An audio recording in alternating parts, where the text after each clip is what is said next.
السلام علیکم دوستانو، نن مو سفر د کالام له پورې ښکلا څخه یو پټ جنت ته دی، بیشۍ میډوز ته. دا هغه ځای دی چې د غرونو لمن د فطرت ښکلا په هر قام کې ستاسو هرکلی کوي. نو راځئ چې ورته خپل سفر وکړو. راکوز شوم، ګراوند نه روان شوم، راغلم اوشو فورسټ ته. دا اوشو فورسټ هغه چوک دی چې یوه لار ماډرن ته درېده او یوه اتنور ته درېده. دا زما کیمپ دی، دلته مې شپه وه. د کالام د بازار او د تحصیل ډېره ښکلې او ښایسته نظاره ښکاري دې ځای نه. دا د ګرین ټاپ لاولنۍ چړۍ ده، لاولنۍ ګیر کراس کوي، د هغې لاندې د کالام ډېره ښکلې او ښایسته نظاره ښکاري. دې وخت کې بره ګرین ټاپ ته راورسېدم، نو دا د دې ځای رهایشي دي. هلته ښکاري چې الوګان دي که نه، الوګانو ته ګوټ کوي او دا زموږ نور وروڼه دي.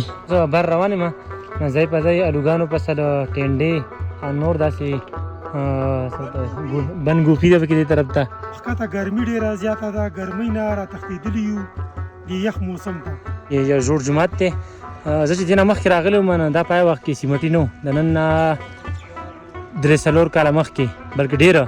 نو دا اوس سیمټي کړی دی او ډېره ښایسته نظاره ښکاري.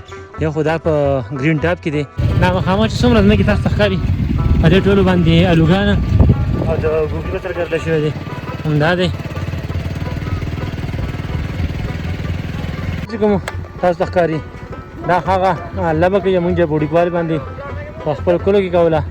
دا ماشومان یې دلته اوس کوي، زمونږ د کلو نه خو دا لبې ختمې شوي، خو دا ماشومان یې دلته کې اوس هم دا لبې کوي.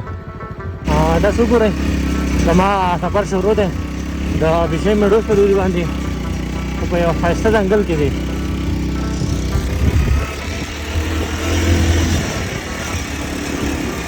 دې وخت کې زه جبې بانډې ته راورسېدم.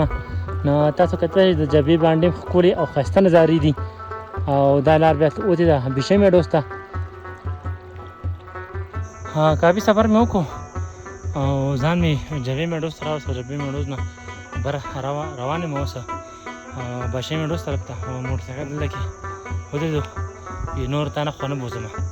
نو ګورو موټرسایکل لګیا خو او بیا ځو دې طرفونو ته. ګورئ ټول ځنګل دی.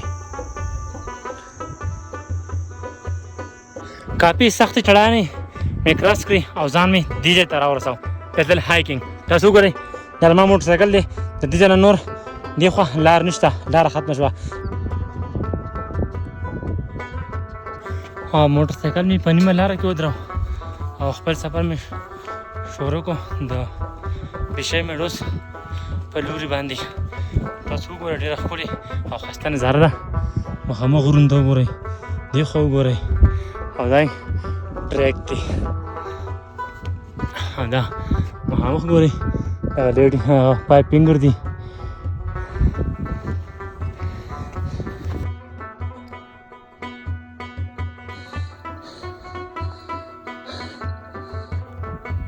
دا زه په دې وخت کې بیشۍ میډوز کې یم. بیشۍ میډوز ښکلې او ښایسته نظارې، ورځې راګوشوې د غرونو د سرونو سره خبرې کوي او لاندې غواګانې او بیزې او اسپې او دې خوا ته ښکاري چې یو جهیل دی.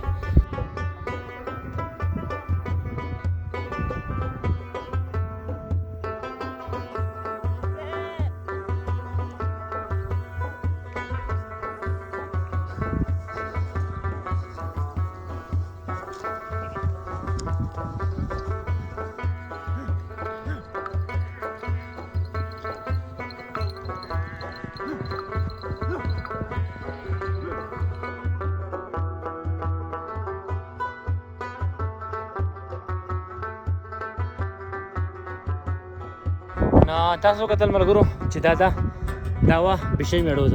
اوس ځو بیشۍ مانډو طرف ته.